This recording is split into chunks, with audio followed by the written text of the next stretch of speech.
तस्मै श्री गुरुवे नमः। तस्मै श्री गुरवे नमः। ध्यानमूलं गुरुर्मूर्ति, ध्यानमूलं गुरुर्मूर्ति, पूजामूलं गुरुपदं, पूजामूलं गुरुपदं, मन्त्रमूलं गुरुर्वाक्यं, मन्त्रमूलं गुरुर्वाक्यं, मोक्षमूलं गुरुः कृपा। मोक्षमूलं गुरुर्कृपा। त्वमेव माताश्च पिता त्वमेव, त्वमेव माता च पिता त्वमेव, त्वमेव बन्धुश्च सखा त्वमेव, त्वमेव बन्धुश्च सखा त्वमेव, त्वमेव विद्या त्रिगुणं त्वमेव, त्वमेव विद्या द्रविणं त्वमेव, त्वमेव सर्वं मम गुरुदेव भगवन्। त्वमेव सर्वं मम गुरुदेव भगवन्, त्वमेव सर्वं मम गुरुदेव भगवन्। त्वमेव सर्वं मम गुरुदेव भगवन्।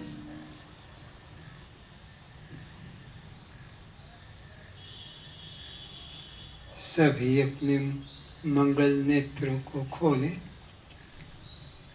श्रोताओं के रूप में उपस्थित अनंत जन्मों के पुण्यवान भाग्यवान प्रेमियों को मेरा प्रणाम।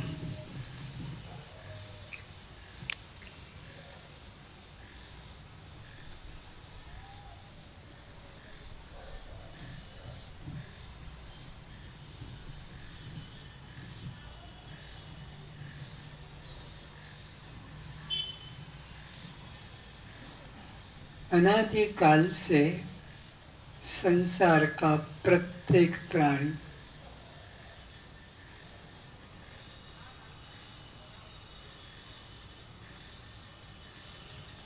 ग्रहण करने में और त्याग करने में लगा है।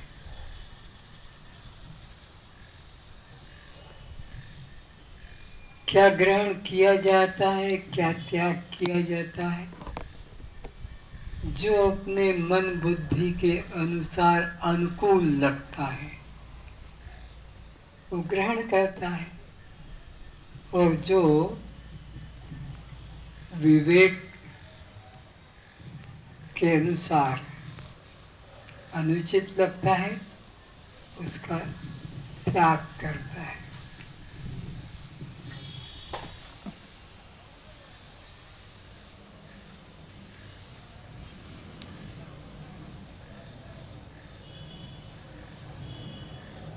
तो विवेकवान व्यक्ति दुराचारता को त्याग करते हैं,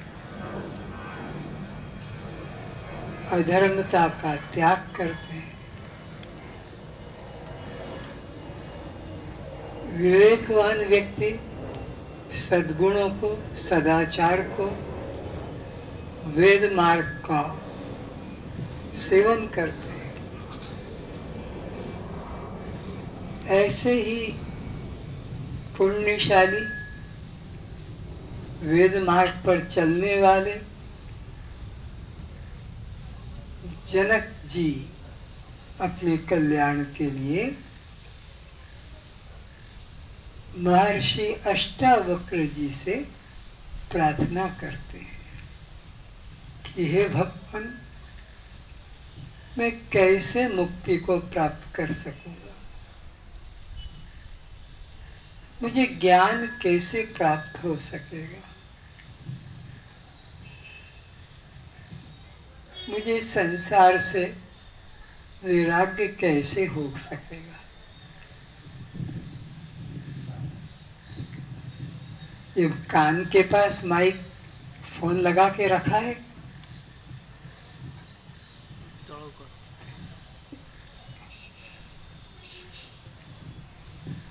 तो अष्टावक्र जी कहते हैं, हे जनक, तू जो पाना चाहता है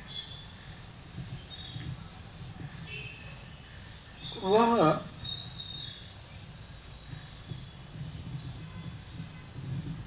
कोई भिन्न वस्तु, दूरस्थ वस्तु, साधन साध्य वस्तु नहीं है। वो तेरा ही स्वरूप है, पर न जानने के कारण तुझे अप्राप्त सा लगता है। पर अप्राप्त तो विश्व में किसी को भी अप्राप्त नहीं। तो वो मुक्त होता तेरा अपना स्वभाव है। साधन से जो कुछ प्राप्त करना चाहते हो वह अनित्य पदार्थ होता है। चेतन के द्वारा ही जड़ की प्राप्ति होती है। चेतन के द्वारा दूसरे किसी चेतन की प्राप्ति नहीं करना है, क्योंकि चेतन दो नहीं एक ही है, और वो चेतन तुम स्वयं हो। क्योंकि जानना तुम्हारा स्वभाव है। जड़ पदार्थ जान नहीं सकते, और तुम सब जान रहे हो। राज्य को, महल को, सेना को, व्यवस्था को, अपने अवस्था को, तो तुम चेतन हो, इसमें तो कोई संदेह नहीं। तो जो भी चेतन के द्वारा जाना जाएगा वो पदार्थ अनित्य होगा, जड़ होगा। तो तुम अपने को मैं दृष्टा साक्षी आत्मा हूँ, बस यही निश्चय करके रखो, और प्राप्त करने का भाव मन से निकाल दो। साधन करने का भाव मन से निकाल दो, क्योंकि वह साधन साध्य नहीं, स्वयं सिद्ध तत्व है। जो ज्ञानी पुरुष संपूर्ण भूतों में सबके आत्म रूप मुझ वासुदेव को ही मैं रूप में, आत्म रूप में व्यापक देखता है और संपूर्ण भूतों को मुझ आत्मा के अंतर्गत देखता है, उसके लिए मैं अदृश्य नहीं होता हूँ। फिर से जो ज्ञानी पुरुष अब लक्षण बता रहे हैं कि ज्ञानी पुरुष परमात्मा को किस तरह से देखता है, कहाँ देखता है, को ध्यान से समझे। जो ज्ञानी पुरुष संपूर्ण भूतों में सबके आत्म रूप में मुझ वासुदेव को ही देखता है। किस रूप में? आत्म रूप में। अपने से भिन्न तुम देखो कि वो अनात्मा हो जाएगा। चाहे मूर्ति हो कि चित्र हो, वो तुमसे भिन्न है, वो तो अनात्मा हो जाएगा। तो जो विवेकवान व्यक्ति है, ज्ञानी पुरुष है, वह मुझको सबके आत्म रूप से जानता है। जैसे पुष्पमाला में सूत्र को सब पुष्पों की आत्मा रूप से जानता है। कोई भी पुष्प सूत्र के बिना वहाँ स्थित नहीं है। माला में बिना सूत्र के कोई पुष्प स्थित नहीं है। तो सब पुष्पों की स्थिति किसमें है? वहाँ सूत्र में। इसी प्रकार इस पृथ्वी पे जितने भी प्राणी हैं, सब में आत्मा ही को देखता है। सबकी आत्मा ही है। परमात्मा सबकी आत्मा है, और वो आत्मा में सबको देखता है। सब में आत्मा देखता है, और आत्मा में ही सबको देखता है। जैसे अज्ञानी व्यक्ति अपने हाथ, पैर, मुख, आंख, नाक, लिंग, गुदा आदि का उनके अच्छे या अपवित्र कार्य का भेद न कर उनमें समान आत्मभाव रखता है। कैसा वो होता है ज्ञानी? जैसे अज्ञानी से समझा रहे हैं कि अज्ञानी इन हाथों के द्वारा पूजा पाठ करता है, अच्छे कर्म करता है, और इन्हीं हाथों से घर का झाड़ू पोछा भी करता है, कपड़े भी धोता है, और इन्हीं हाथों से अपने खुद मल का भी सफाई करता है। इन्हें कोई उसके मन में ऊंच नीच का भेदभाव कि ये काम तो गंदा है और ये काम अच्छा है, सारे कामों में वह अभिन्नता अनुभव करता है। इसी तरह वह ज्ञानी पुरुष सभी जीवों को अपना ही अंग मानने के कारण सबका सुख दुख को अपना ही सुख दुख मानता है। तो वो ज्ञानी पुरुष सब में एक आत्मा का अनुभव करता है और सबके दुख सुख को वो अपना ही दुख सुख जानता है। जैसे इस हाथ का कोई घाव हो गया है और इस हाथ में कोई शीतलता वाला पदार्थ है, इधर जलन हो रही है, इधर ठंडक मिल रही है, दोनों उसी के हैं, सुख भी और दुख भी, दोनों में वो समान भाव रखता है। अष्टावक्र जी कहते हैं, हे जनक, तुम धर्म की चिंता मत करना, परमात्मा को पाने के लिए कुछ भी मत करना, वह मिला हुआ ही है। परमात्मा के लिए कोई साधन करने की आवश्यकता नहीं, बस तुम साक्षी भाव में स्थित हो जाओ, यही तुम्हारे लिए कल्याण का साधन है। मोक्ष कहीं भविष्य में दूरस्थ नहीं है, अन्य या भिन्न नहीं है।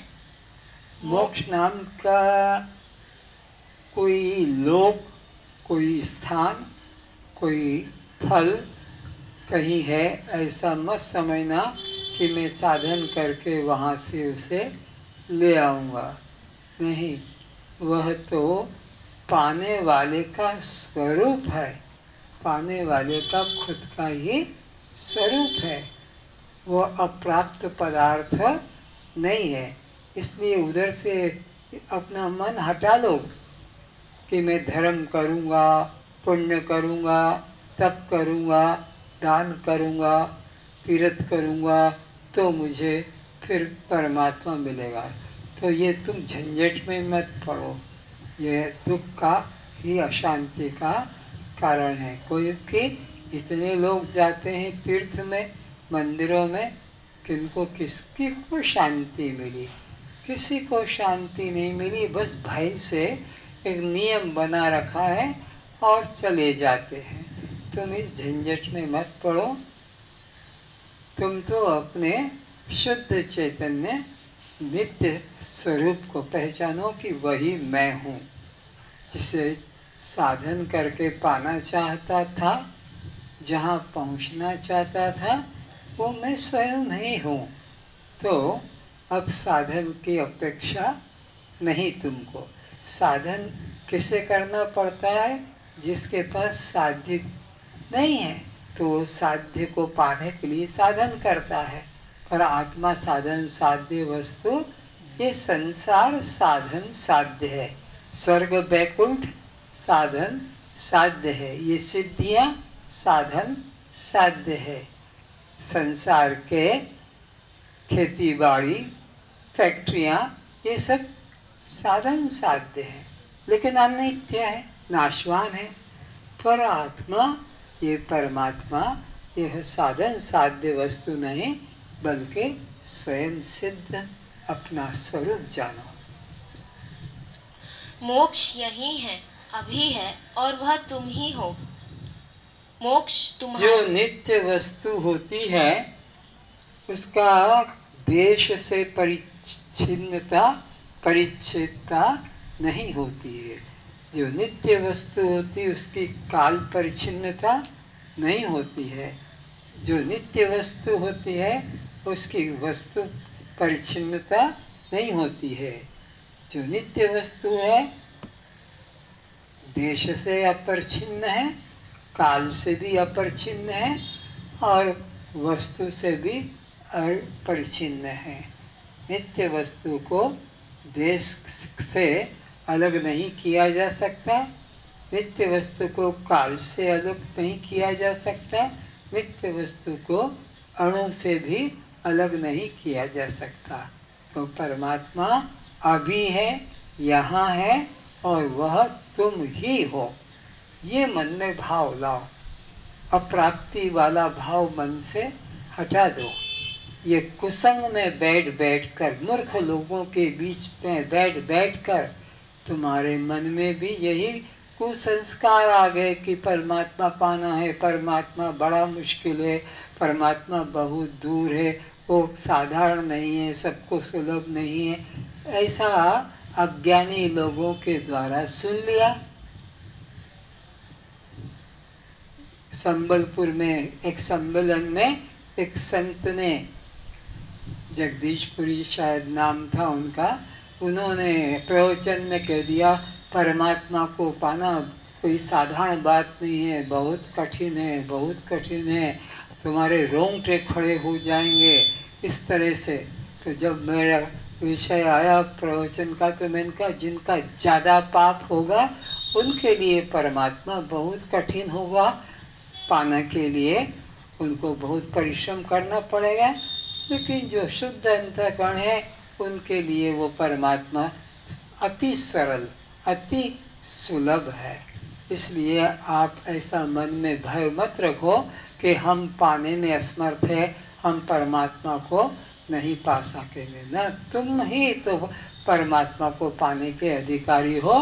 देवता परमात्मा को पाने का अधिकारी नहीं है, पशु भी पाने का अधिकारी नहीं, तुम ही परमात्मा को पाने का अधिकारी हो। और तुम्हारा तो ये स्वरूप ही है। पाने वाली बात भी बोलने की वाणी की कमजोरी है, इसलिए ऐसा बोला जाता है। मोक्ष तुम्हारी सभी वासना से, चाह से, इच्छा से, कामना से शून्य अवस्था का नाम है। किसका नाम है मोक्ष?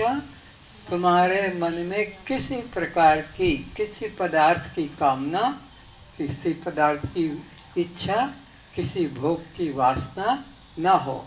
तुम निष्काम हो, निर्वासनिक हो जाओ, निरिच्छा वाले हो जाओ, हो गया मोक्ष। और तुम्हें किसने बांधा है जो वहाँ से खोलना है? कोई देवी देवता ने नहीं बांधा, न भूत प्रेत ने तुमको बांधा है, न किसी और ने बांधा है, न ये परिवार वालों ने बांधा है। तुम अपने आप से बंधे हो।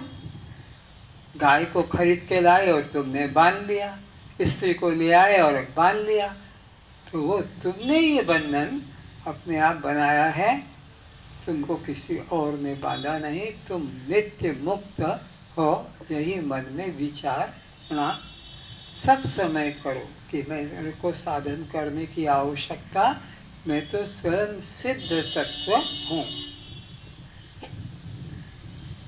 सूरज निकला हुआ है, कहीं अंधेरा नहीं है, आंख खोलने की आवश्यकता है। सूरज निकला हुआ है, लेकिन तुम्हारे खिड़की दरवाजे बंद हैं। वो दरवाजे पे टकरा रही है किरणें। तुम्हें प्रार्थना नहीं करना पड़ेगी कि मेरे घर में आओ और मुझे प्रकाशित करो, कि मेरे घर के अंधकार को दूर करो। अरे वो तो प्रकाशित है और तुम्हारे दरवाजे तक आया हुआ भी है। अब दरवाजा खोलने की बात है, वो तुम खोलोगे तो अंदर, नहीं तो बाहर। तो ऐसे ही वह परमात्मा तुम्हारे हृदय दरवाजे पे उपस्थित है। ईश्वर सर्वभूतानाम हृदयेष्यर्जुन तिष्ठति। पर तुम उधर दृष्टि न करो, आंख न खोलो तो वो क्या करे? परमात्मा तो वहीं पर विद्यमान है अपने हृदय मंदिर में। तुम उससे दूर नहीं कि वो तुमसे अलग नहीं, पर तुम उस तरफ अपनी आँख ही ना खोलो तो अंधकार तुम्हें लगेगा। तो अंधकार को मिटाने के लिए प्रकाश चाहिए। प्रकाश विद्यमान है, लेकिन तुम अपने अंतःकरण के पट को खोल नहीं रहे हो। अंतःकरण का दरवाजा जब तुम खोल लोगे, अपने और सब से मन हटा लो, तो अंतःकरण का दरवाजा खुल गया। बस उसी में जोड़ लो, एक साक्षी में, एक दृष्टा में। परमात्मा नित्य है, इसीलिए अभी है, जबकि संसार अनित्य है, परिच्छिन्न है। साधन करोगे तो कल मिलेगा, कभी मिलेगा, और कोई भरोसा नहीं कि वो मिल भी जाए। साधन साध्य है, संसार की पदार्थ वस्तु तुमसे दूर है। कहीं भी जाना है, गांव भी दूर है, घर दूर है, बगीचा दूर है, ऑफिस दूर है, और एक दूसरे से देश से दूरी है। लेकिन परमात्मा हमसे कभी दूर नहीं। जैसे बच्चा माँ की गोद में है, फिर भी दूरी है, गोद में है तब भी दूरी है। पर परमात्मा तो तुम्हारे अंदर बैठा, घुसा बैठा है हृदय के अंदर, इसलिए उसके तुम्हारे बीच में दूरी कभी न थी, न है, न किसी साधन से भी दूरी तुम पैदा नहीं कर सकोगे। करना छोड़कर शांत बैठने से परमात्मा मिलता है, मिला हुआ ही है। परमात्मा के लिए दौड़ करने की जरूरत नहीं।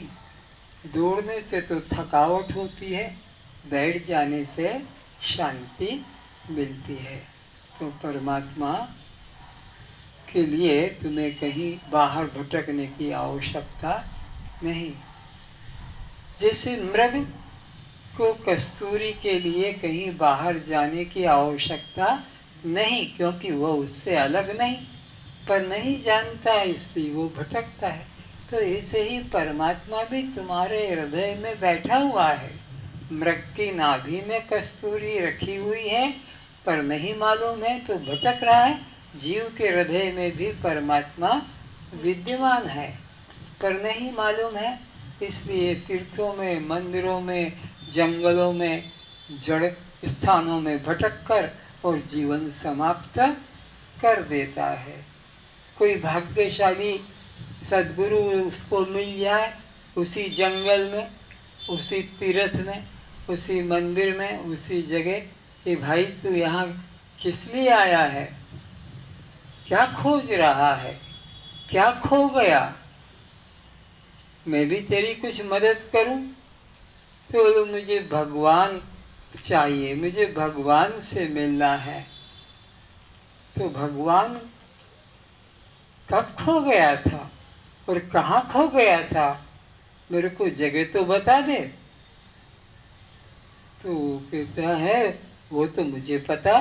तो तेरे को पता ही नहीं है तो फिर खोया नहीं, क्योंकि जिसकी चीज खोई है, घर में खोई है कि बाजार में कि सिनेमा में कि कहीं सत्संग में, तो मालूम पड़ता कि मेरा चप्पल, मेरा जूता की मेरी साइकिल वहाँ खो गई।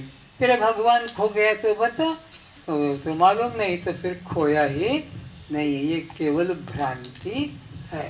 तो जब कोई सद्गुरु मिलता है तब उसको बाहर से अपने अंदर की तरफ घुमा देता है, दृष्टि को उधर लौटा देता है। बस दृष्टि फेरने की जरूरत है और कुछ करने की जरूरत, उधर से ऐसे हो जाओ। अभी हम विमुख हैं, परमात्मा यहाँ बैठा है, ये परमात्मा यहाँ बैठा है और हम उधर ढूंढ रहे हैं, तो कैसे मिलेगा? जो चीज़ यहाँ रखी है वो बाहर नहीं मिलेगी। तो आप क्या करो, ऐसे हो जाओ, बस इतना सा यू टर्न ले लो, जाते जा ऐसे हो जाओ। परमात्मा तो मिला हुआ ही है। तुम जिसमें घिरे बैठे हो, जैसे मछली जल में चारों तरफ से घिरे हुआ है, तुम्हें अपने आप को कहीं खोजने जाने की जरूरत नहीं है, क्योंकि अपना आपा आपसे दूर भिन्न था ही नहीं, है ही नहीं। तब उसे पाने खोजने की बात व्यर्थ है। जैसे तुम्हारे शरीर का वजन जितना भी है, तुम उसे अलग देख सकते हो। अपने शरीर का वजन अपने से हम अलग नहीं देख सकते। तो परमात्मा तो हमारा अपना आपा है, यानी वो मैं स्वयं ही हूँ। अब स्वयं स्वयं को कैसे देखेगा? सूर्य अपने आप को कैसे प्रकाशित करेगा? चंद्रमा अपने आप को कैसे शीतलता देगा? कि बर्फ अपने को कैसे शीतल बनाएगा? वो तो स्वभाव ही उसका है। अग्नि अपने को गर्म कैसे करेगी? स्वभाव ही उसका है। तो ऐसे आत्मा हमारा आपा है, हम स्वयं है, वो हमसे भिन्न वस्तु नहीं है। सिर्फ जानना है। क्या क्या करना है? परमात्मा के क्षेत्र में जानना है, चलना नहीं, खोजना नहीं, खोदना नहीं, तोड़ना नहीं, जोड़ना नहीं, बस जानना है। और जानने की जब बात आती है तो इसका मतलब है वो चीज़ पहले से है, पहले से नहीं होगी तो बनाना पड़ेगा,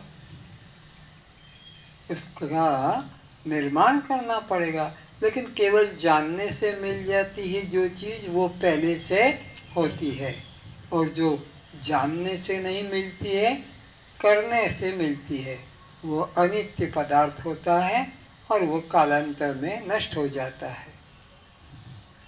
सदा सदा से पाया हुआ तो है, परमात्मा को प्राप्त करने की बात सोचना भी पाप है। क्योंकि प्राप्ति तो अन्य पदार्थ की हुआ करती है। परमात्मा सबका अपना आपा है।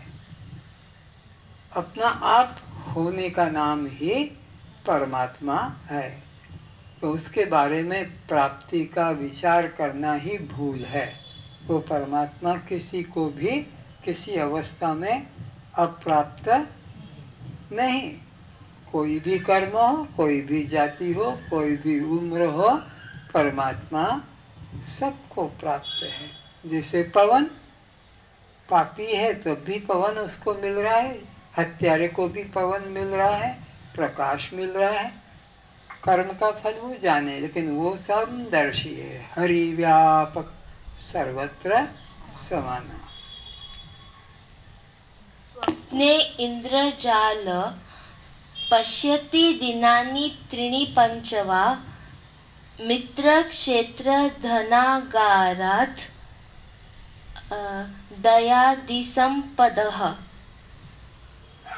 अष्टावक्र जी कहते हैं कि हे जनक, इस चमकीले भड़कीले दूर से सुंदर दिखाई पड़ने वाले मन को आकर्षित करने वाले अनित्य संसार को तुम दुख रूप ही जानो। क्या कह रहे हैं अष्टावक्र जी कि ये जो सुंदर चमकीला भड़कीला मनोहर जो तुम्हारे मन को खींच रहा है, सत्य की तरफ जाने नहीं दे रहा है बल्कि अपने तरफ खींच रहा है, इसको तुम अनित्य और दुख रूप ही जानो। इसको तुम अनित्य और दुख रूप जानो, इसमें आसक्ति मत करो। जैसे पहाड़ दूर से घने सुहाने हरियाले सुडौल दिखाई पड़ते हैं, किंतु जब दर्शक समीप पहुंचता है एवं चढ़ाई करता है तो मार्ग खंदक, गड्ढे, कांटे, नुकीले पत्थर, ऊंचे नीचे चट्टानों, झाड़ियों, वृक्षों से घिरा दिखाई पड़ता है। पहाड़ का सबका अनुभव है, कहीं कोई पहाड़ पे गया होगा, दूर से कितना मनोहर हरियाली हरियाली, और ऐसा जैसे कटिंग करके मशीन से रखा हो बिल्कुल। लेकिन जब वहाँ पास में जाओगे तो बहुत बहुत गड्ढे मिलेंगे, ऊंचे नीचे टीले मिलेंगे, कांटे मिलेंगे, वहाँ पर बाघ मिलेगा, अजगर सांप मिलेगा और कुछ मिलेगा। तो कहते हैं दूर के डोंगर सुहावने लगते हैं, पास में जाओ तो फिर पत्थर नजर आते हैं। कहते हैं चंद्रमा जो यहाँ से इतना सुंदर लगता है, वहाँ ऐसा सुंदरता नाम की कोई चीज ही नहीं। ऊंचे नीचे पहाड़, खंडक, गड्ढे ऐसे पड़े हुए हैं।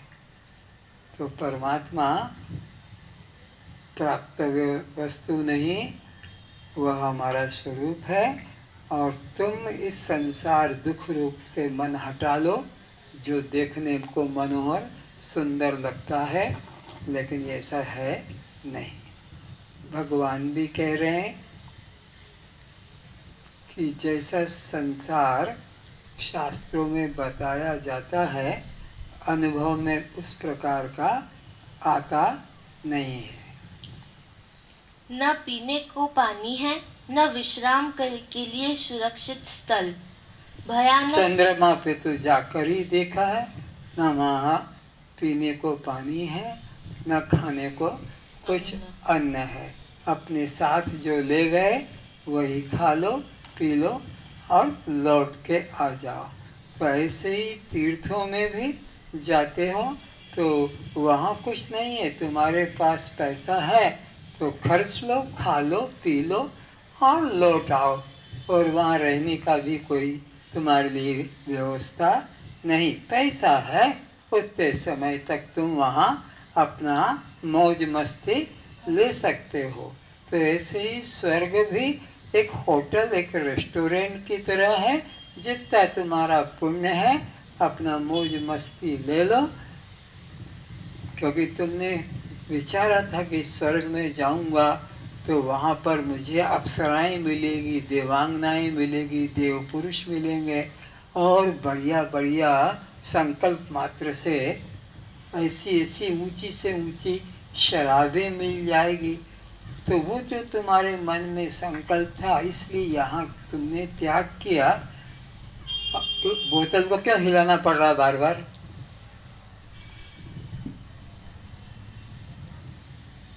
तो वो तुमको मिल जाएगी। फिर उसके बाद में पुण्य खत्म तो फिर सर के बल यहीं आना पड़ेगा। भयानक जंगली हिंसक बाघ, भालू, पशु एवं जहरीले कीट पतंग, अजगर से असुरक्षित दुखदायी ही देखने में आता है। वहाँ न मार्गदर्शक कोई सूचना पट, न निष्कंटक मार्ग होता है। भगवान श्री कृष्ण भी अर्जुन को यही उपदेश करते हैं कि हे आत्मन, अनित्यम असुखम लोकम इमं प्राप्य भजस्व माम। जैसे पुस्तकों के स्थान को पुस्तकालय, भोजन के स्थान को भोजनालय, औषधों के स्थान को औषधालय, विद्या के स्थान को विद्यालय, हिम के स्थान को हिमालय, चित्र के स्थान को चित्रालय, सचिव के स्थान को सचिवालय, शिव के स्थान को शिवालय, मदिरा के स्थान को मदिरालय, वेश्याओं के स्थान को वेश्यालय, शौच के स्थान को शौचालय, मूत्र के स्थान को मूत्रालय कहा जाता है। इसी प्रकार यह संसार दुखों का स्थान होने से दुखालय है एवं देखते ही देखते नष्ट स्वभाव वाला है। तो देखो, इतना स्पष्ट कह दिया। भंडार, आलय ने भंडार, दुख का आलय। समुद्र वो भी जल का भंडार है। तो भोजनालय, औषधालय, विद्यालय, सचिवालय, संगीतालय, पुस्तकालय, ये सब, और वह दूसरी चीज नहीं। तो ऐसे ही ये संसार दुखालय है। तुम खुद ने कहाँ कहाँ सुख पाया, जरा एक आध याद करा दो तो रमेश। सुख कहाँ मिला? बेटे से मिला, बहू से मिला, कि पत्नी से मिला, कि मकान से मिला, कि स्कूल कॉलेज से, किससे मिला? कोई एक तो अपना कह दो कि मेरे को उससे सुख मिला। अरे सुख का नाम नहीं, यहाँ दुखालय दुखालय है। और फिर भी नहीं छोड़ रहे हैं, फिर भी इसी को पकड़ कर बैठे हैं कि छूट ना जाए। तो तुम दुख से छूटना ही नहीं चाहते हो। दुख से छूटना चाहते तो दुखालय से अलग हो जाते, दुखदायी पदार्थ से तुम दूर हो जाते। पर दुखदायी पदार्थ को छोड़ना नहीं चाहते और दुख से छूटना चाहते हैं। आनंददायक पदार्थ को ग्रहण करते नहीं और आनंद चाहते। कैसी उल्टी तुम्हारी मति! आनंद चाहते हो पर आनंददायक वस्तु को अपनाते नहीं, और दुख को छोड़ना चाहते पर दुखदायी वस्तु का त्याग करना नहीं चाहते, इसीलिए दुखी हो। स्वप्न का राज्य नींद टूटते ही समाप्त हो जाता है, खोजने से भी नहीं मिलता, तथा जादूगर द्वारा दिखाया गया धन का भंडार देखने मात्र का है, उसका किसी प्रकार का उपयोग नहीं किया जा सकता। अस्तु ध्यान दे, जिसे तुम मृत्यु के बाद ले जा सकोगे, बचा सकोगे, वही तुम्हारी संपदा है। अब जैसे वो स्वप्न की घटना, तुम्हें वहां पर 1 करोड़ की लॉटरी खुल गई। जब नींद टूटती है और वो पेपर वाला कि वो दूध वाला वो पैसा मांगता है, भाई अभी नहीं, पहली तारीख को ले जाना। अरे रात को 1 करोड़ की लॉटरी खुली थी ना, तो उसमें से वो खंडित नहीं कर सकते 1 करोड़ को। तो जैसे नींद में मिली धन संपत्ति जागृत में कुछ भी काम में हमारे नहीं आ सकती, वो केवल नाम मात्र, प्रतीति मात्र है। तो ये जो जगत है, ये जो इतना तुम्हें लग रहा है सुख रूप, वास्तव में इसमें सुख नहीं है। आज तक किसी को भी आनंद मिला है तो अपने अंदर मिला है, बाहर कभी किसी को किंचित भी है ही नहीं। मरुस्थल में जल तो मिलेगा कैसे? कभी नहीं। तो ये संसार तो दुखालय है, इसमें सुख की कभी आशा मत करना। यह राज्य, महल, संपदा, धन, खजाना, हाथी, घोड़ा, कार, बंगले, पत्नी, पति, पिता, पुत्र, मित्र, हिंदू, ब्राह्मण, ब्रह्मचारी, सन्यासी, कोई भी मृत्यु पर साथ जाने वाले नहीं हैं। तुम जो इतना कष्ट पाकर रात दिन एक और मिल जाए तो गरीब आदमी सोचता है 100 रुपया हो जाए, एक और मिल जाए तो 1000 हो जाए, एक और मिल जाए तो ऐसे बढ़ते बढ़ते इतना इकट्ठा करो। खर्च करना नहीं चाहते, क्योंकि खर्च करोगे तो वो खंडित हो जाएगा। 1,00,000 रुपया में से 1 रुपया भी खंडित अगर हो जाएगा तो 1,00,000 नहीं बनेगा। 1000 में से 1 ले लोगे तो 1000 नहीं रहेगा। 100 में से 1 ले लो तो वो 100 नहीं रहेगा। 1 के होने से 100 हो रहा है, 1 के होने से 1000 हो रहा है, 1 के होने से 1,00,000 हो रहा है। ये सब, लेकिन तुम अपने साथ इसमें से कुछ भी नहीं ले जा सकोगे, न इसके साथ तुम रह सकोगे। इतनी मेहनत करके इतना बढ़िया मकान बनाया, इतनी बढ़िया गाड़ी लाए, इतना सब मेहनत करके, तो चलो वो मेरे साथ नहीं जाएंगे तो मैं इनके साथ रह जाता हूँ। तो तुमको रहने भी तुम्हारी मेहनत से कमाया हुआ ये सब और तुमको उसके न साथ रहना को मिलेगा न तुम्हारे साथ जा सकेगा। जब इतनी सत्यता है, आंखों देखी, हमारे बाप, हमारे भाई, हमारे माँ, हमारे मित्र सब ऐसे ही गए, तो फिर मैं क्यों इसको संग्रह करने में अपना जीवन नष्ट करूं? जितना जरूरत है अपने देह की रक्षा के लिए, बाकी का दूसरों के लिए छोड़ दूं, दूसरों के लिए वितरण कर दूं। क्योंकि जब मेरे साथ जाएगा नहीं तो फिर मैं संग्रह करके और भूखा रहकर दुखी दूसरों को देखकर भी अगर मदद नहीं करूँगा तो ये धन किस काम का? ये कागज के टुकड़े हैं। चाहे करोड़ रुपया तुमने अपने घर में रखा है, गड्डी गड्डी गड्डी गड्डी, पर वो करोड़ कब है? जब उससे कोई चीज खरीद लो, वो किसी के उपयोग में आए। अगर वो खरीद नहीं पा रहे हो, कुछ किसी के उपयोग में नहीं आ रहा, तो वो बिल्कुल कागज, रद्दी कागज, पेपर वाला जो कागज होता है ना, वो तो फिर भी खरीदने वाले आते हैं और तोल कर ले जाते हैं, पैसा देते हैं। पर वो तो इतने छोटे छोटे टुकड़े हैं, वो तो कोई ठोंगा बनाने के भी काम आएगा नहीं। दुकानदार को ठोंगा बना देते हैं और वो आपको 50 ग्राम 100 ग्राम चीज़ें लेना है, मिर्च मसाला उसमें दे देते हैं। न्यूज़पेपर के, पुस्तकों के कागज भी। लेकिन इन कागजों का तो कुछ भी नहीं होना है। भले तुम चाय बना लो, उबाल जलाकर, लाख रुपए को जला लो, तो एक चाय का पानी जितनी देर उबलेगा उतना भले हो जाए, लेकिन और अधिक काम में तो धन कब धन है? जब वह किसी के, बोलो, और अगर किसी के अपने या किसी के काम नहीं आ रहा तो वो धन है?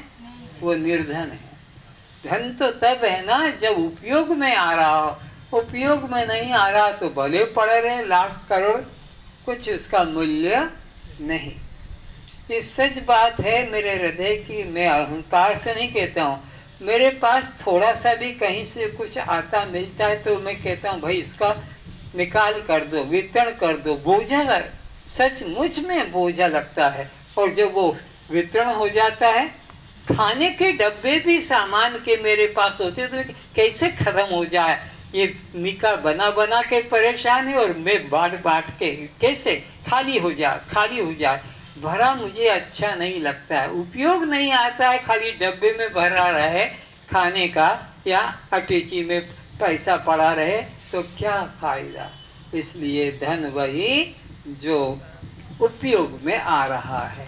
अब तुम सोचो कि तुम्हारा जितना भी बैंक में पड़ा है कि घर में कि लॉकर में कुछ भी है, तुम मर जाओ अभी तो क्या होगा वो लॉकर वाले का, क्या होगा वो बैंक वाले का, क्या होगा तुम्हारे एटीसी के पॉकेट में रखे हुए धन का।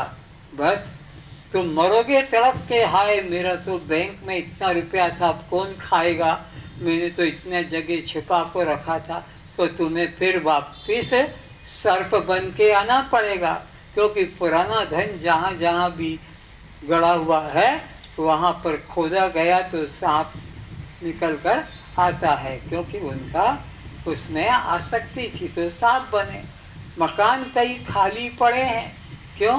वो भूत घर हो गया और वो रात को डर लगता है, अजीब अजीब आवाज़ें निकलती है। ऐसे ऐसे पुराने मकान बने हुए खाली पड़े रहे, क्यों? जिन्होंने मेहनत करके और वो बनाया था, और वो मकान मर गए तो अब वो आसक्ति की वजह से उसमें भूत बन के आना पड़ता है।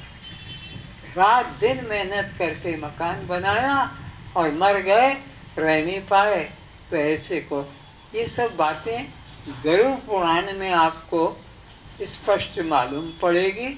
या कपिल देव महाराज अपनी माता देवहूति को भागवत के 3 स्कंद में इस बात को बताते हैं, या गर्भोपनिषद में, कि किस तरह के कर्मों से कैसे कैसे कष्ट सजाएं मिलती है।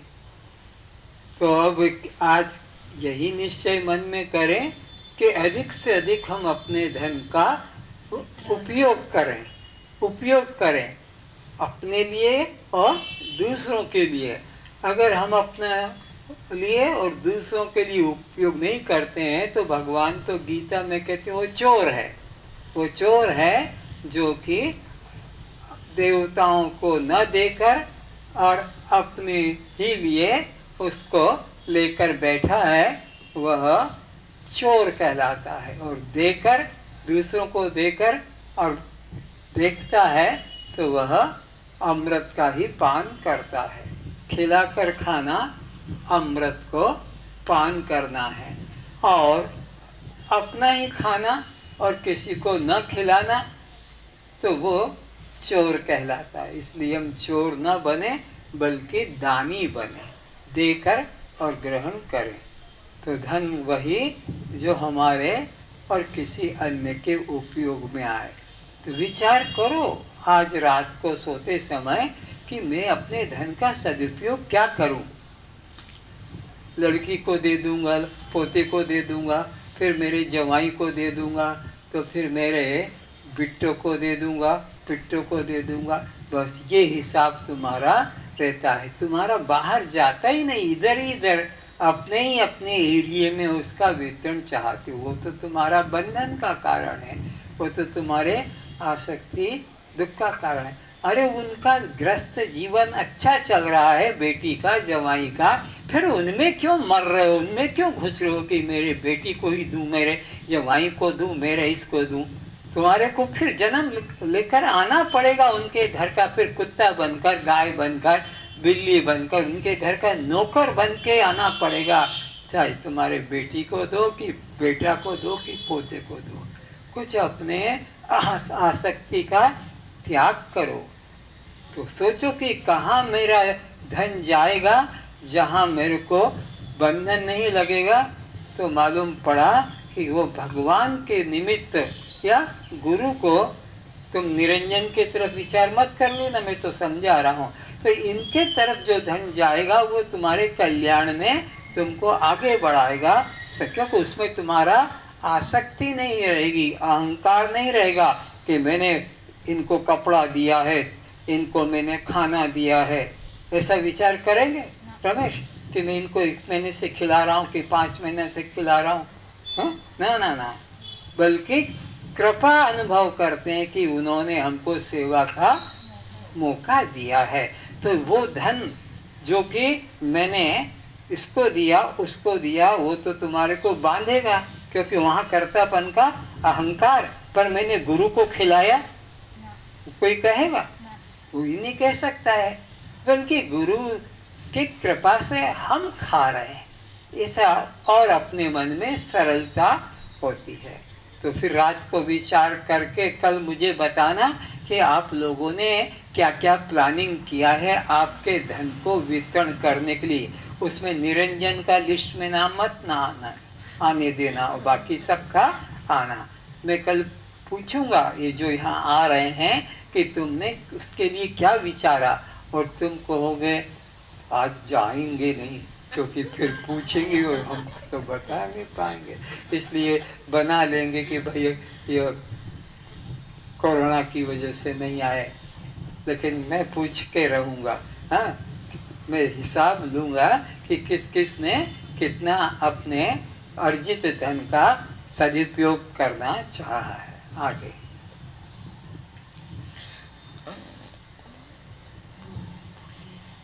अब सारे भारत में तहलका मच गया। ये वाक्य जब सुनेंगे अब रात को क्या करेंगे, आज वो कल की रात का विचार करेंगे। आज तो यहाँ से रिले होगा, फिर पूछेंगे क्या बताएंगे। यही सब कफन की तरह जलकर राख भस्मीभूत हो जाने वाले हैं।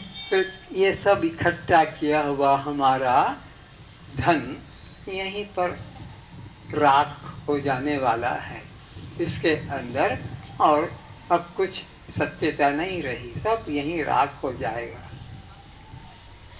कितना ही धन संग्रह करके रखो, किंतु कफन में तो जेब होता ही नहीं है। यदि जेब बनवा भी लिया, उसमें हीरे जवाहरात एवं स्वर्ण आदि रख भी लिए, तो सभी कफन के साथ यही जलकर चिता में भस्म हो जाएगा। कफन के अंदर जेब रखने का भी कोई विचार नहीं करते हैं, जेब होता भी नहीं, और रख भी लोगे तो भी वो यहीं रह जाएगा, कफन भी उतार लिया जाएगा।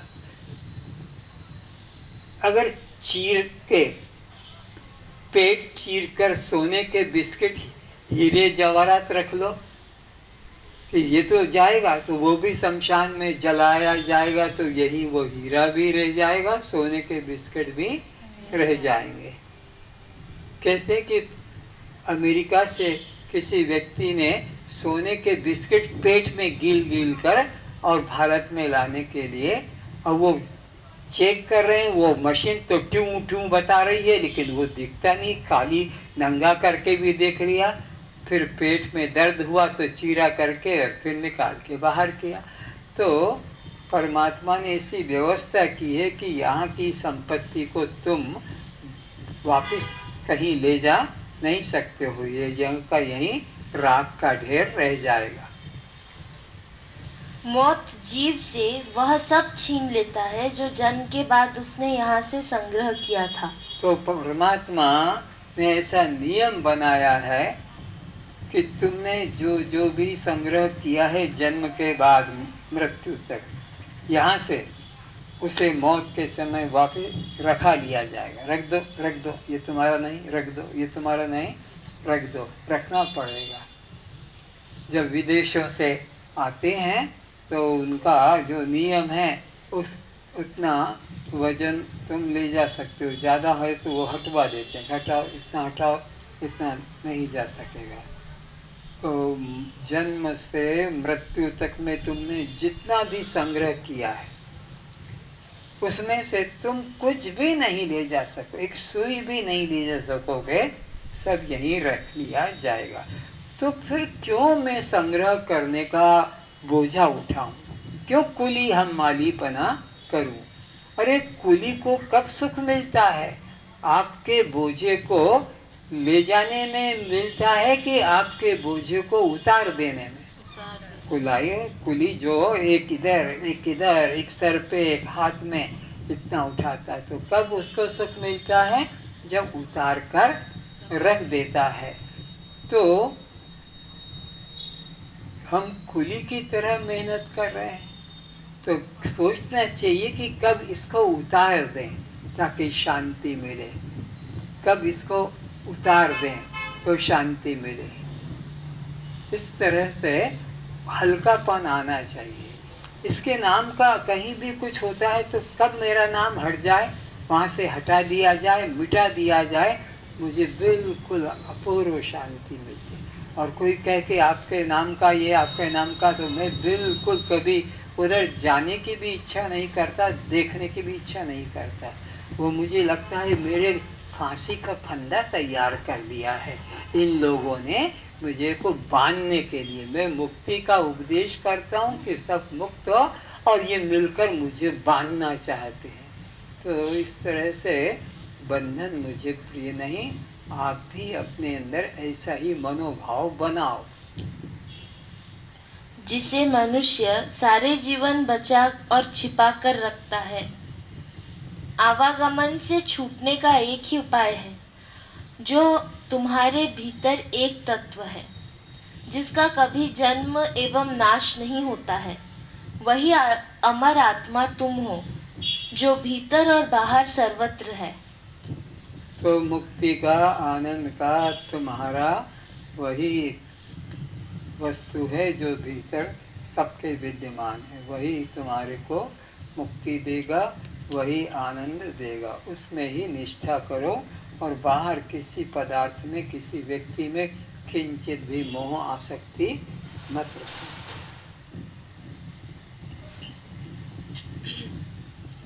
तुम अनित्य सामान संग्रह करने में लगे रहो। अनित्य सामान को हम लोग छोड़ते नहीं। मैं देखता हूँ प्रायः जिस घर में भी जाता हूँ तो पुरानी टूटी कुर्सी, पुरानी साइकिल ऊपर 3 मंजिल पे, अरे उसको रोड पे रख देते, कोई गरीब आदमी रिपेयर करा के अपना चला तो लेता, काम तो लेता, लेकिन 3 मंजिल 4 मंजिल पे पुरानी टूटी साइकिल, पुरानी खाट, पुराना जो है वो घट्टी का पाट, हाँ, जिसको मर जाओ उठा नहीं पाओगे ऊपर, वो भी संभाल कर ऊपर ले जाते हैं, जबकि आजकल उसको कोई चलाता भी नहीं। इस तरह से पुराने पुराने लोहे के पाइप, लोहे की चीजें घर में रखिए। अरे रोड पे रखो, कोई गरीब आदमी बिक्री करेगा, 10-20 रुपया उसको मिल जाएगा या कुछ काम लेगा, लेकिन मूर्ख आदमी वो घर में ऐसे ही घुसाता रहेगा, घर से बाहर ले जाने को इच्छा नहीं।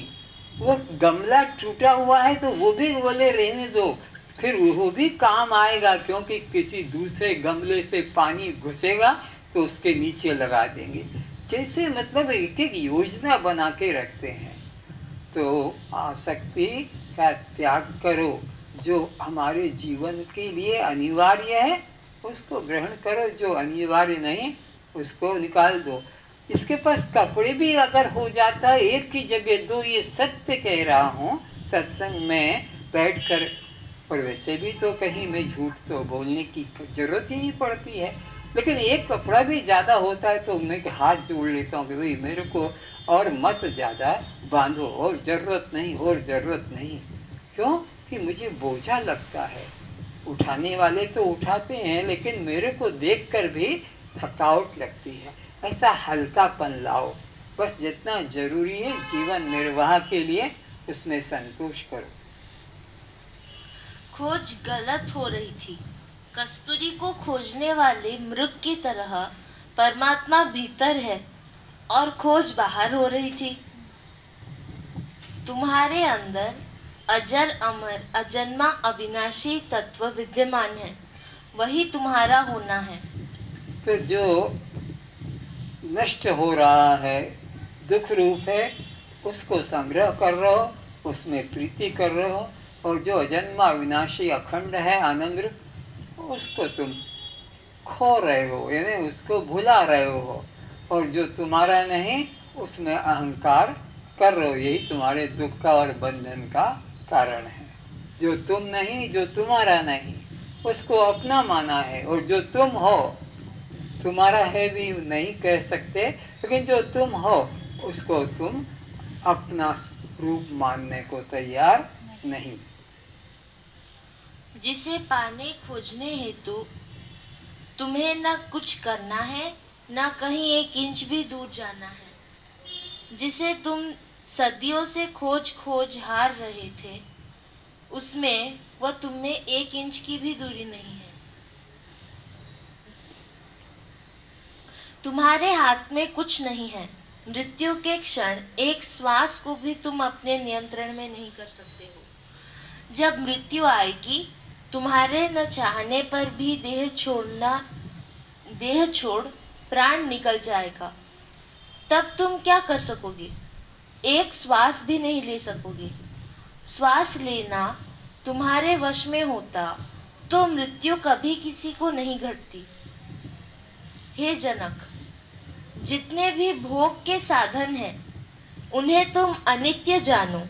यह संसार के भोग पदार्थ धूप छांव का खेल है। आज इतना ही। सर्वे भवन्तु सुखिनः, सर्वे सन्तु निरामयाः,